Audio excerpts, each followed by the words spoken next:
حضرت ام سلمہ رضی اللہ تعالیٰ عنہ، شوہر کا نام ہے ابو سلمہ، بیٹے کا نام ہے سلمہ۔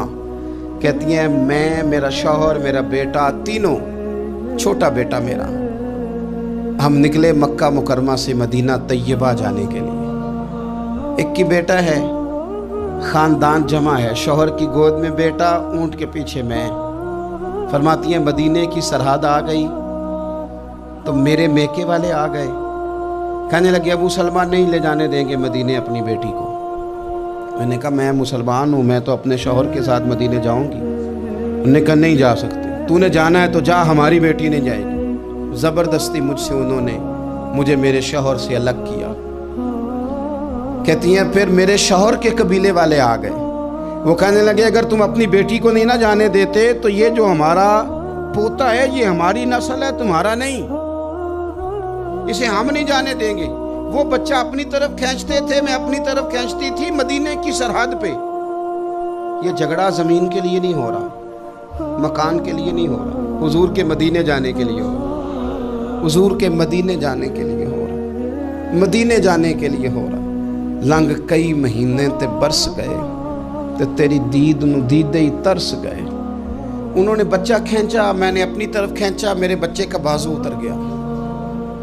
فرماتی ہیں میرے شوہر مدینے چلے گئے، بیٹا میرا میرے سسرال والے لے گئے، مجھے میکے والے لے گئے۔ آج بھی کچھ سیانے بندے کہتے ہیں اس کو نکال دو اور بچے چھین لو۔ ان کا بھی خیال تھا کہ بیٹا لے جائیں گے نا تو ابو سلمہ بھی مدینے سے واپس آ جائے گا، یہ بھی واپس آ جائے گا۔ او یار، اتنا بڑا بھی ظالم کوئی نہیں ہوگا جو ماں باپ سے بچے جدا کرے۔ فرماتی ہیں کہ وہ لے گئے چھین کے، میں میکے چلی گئی۔ لوگ روٹی کھاتے تھے، میرے حلق سے نہیں گزرتی تھی۔ زمانہ سویا کرتا تھا، میں سو نہیں پاتی تھی۔ بیٹا کہاں، شوہر کہاں، میں کہاں۔ ام سلمہ کتنی دیر تکلیف کاٹی؟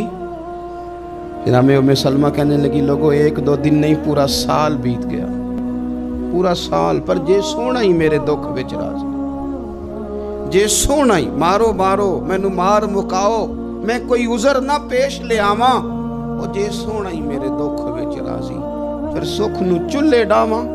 فرمایا سال بیت گیا، لوگ صبح اٹھ کے کام کاج پہ لگ جاتے، کپڑے بدلتے، ڈیوٹیاں کرتے، اور میں سویرے اٹھ کے اس جگہ آ جاتی جہاں میرا شوہر اور میرا بیٹا بچھڑا تھا۔ میں سارا دن روتی، آہوزاری کرتی، حضور کے مدینے کی طرف منہ کر کے میں تڑپتی۔ سال بیت گیا، سال، ایک ہفتہ نہیں نکلتا بچوں کے بغیر۔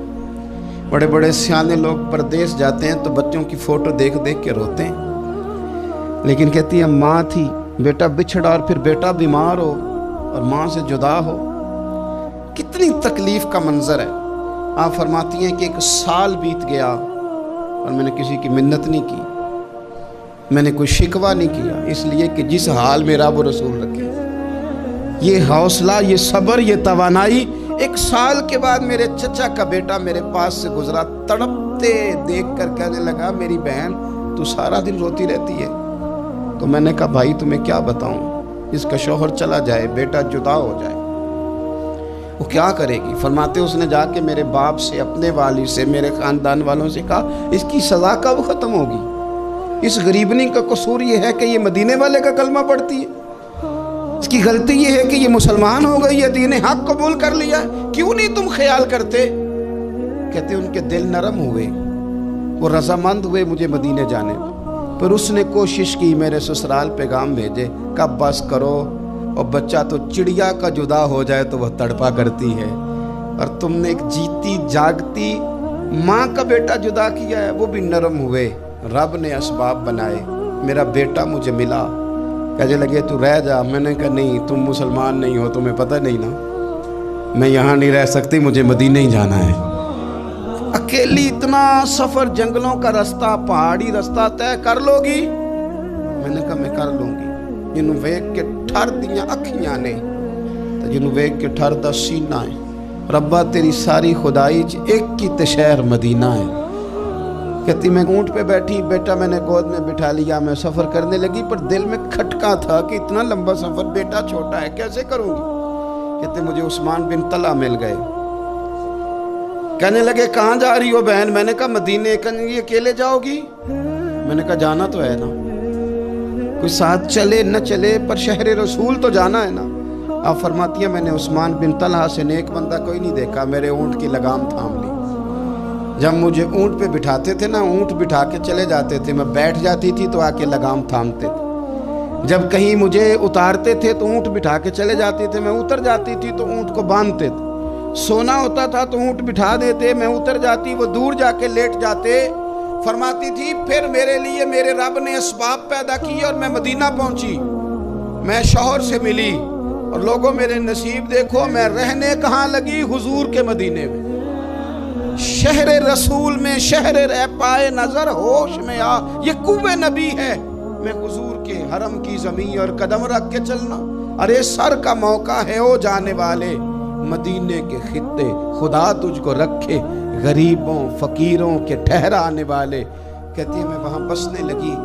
آپ فرماتی ہیں مسلمانوں شاید مجھ سے زیادہ تکلیف کسی نے نہ سہی ہو، پر دیکھو 1 سال پورا میں تکلیف میں رہی، اور جب میرا صبر سال کو پہنچا، صبر کی عمر 1 سال ہوئی، تو پھر رب نے بندوبست کیا۔ پھر میرے گھر والے بھی نرم ہو گئے، سسرال والے بھی نرم ہو گئے، رب نے میرے آنے جانے کے لیے ایک بندے کا بندوبست بھی فرما دیا۔ پھر میرا شوہر تک بھی میں پہنچ گئی، مجھے مدینہ الرسول بھی نصیب ہوا۔ 1 سال میں نے صبر کیا تھا، رب نے مجھے مستقل مدینے کا ٹھکانہ عطا فرما دیا۔ لیکن جو بندہ صبر ہی نہ کر پائے، جو صبر ہی نہ، جو کہ جی بڑی دور سے آیا ہوں، بڑی دیر ہو گئی، بڑا ٹائم ہو گیا، کب جا کے مسئلہ حل ہوگا؟ وہ جو آپ نے بتایا تھا وہ تعویذ کب اثر کرے گا؟ وہ دعا کب قبول ہوگی؟ وہ فلانا معاملہ کب؟ بھئی یہ ڈیٹ تو آپ کو رب رسول ہی دے سکتے ہیں، بندہ تو کوئی اطلاع ہی دے گا، پیغام ہی دے گا، دعا ہی کرے گا۔ اگر زندگی میں حوصلہ ہی نہیں ہوگا، اگر آپ کو یہ قرار ہی نہیں آئے گا، ٹھہرنا ہی نہیں آئے گا کسی میدان میں،